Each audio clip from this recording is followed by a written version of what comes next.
આજે દેશમાં એવી પરિસ્થિતિ છે કે એક પછી એક નિર્ણયો દેશની સરકાર દ્વારા એવા લેવામાં આવે છે કે જેનાથી લાંબા ગાળે આ દેશને ને દેશના વાસીઓને ખૂબ મોટું નુકસાન થવાનું.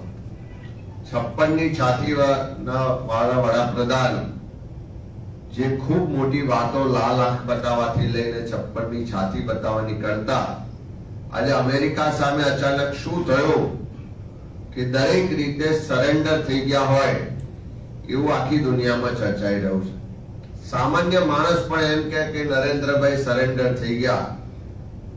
જે રીતે અમેરિકાની દાદાગીરી જોહુકમી દિવસે દિવસે વધતી જાય છે, જે રીતે અમેરિકાના પ્રેસિડેન્ટ ટ્રમ્પ એક પછી એક સ્ટેટમેન્ટ કરીને ભારતને ભારતના વડાપ્રધાનને નીચા જોવું પડે એવી સ્થિતિનું નિર્માણ કરે છે, એક પછી એક ટેરિફના નિર્ણયો લઈ એટલે દેશની આખી ઇકોનોમીને ખૂબ મોટું નુકસાન થાય, અસર થાય એવી સ્થિતિનું નિર્માણ થયું છે.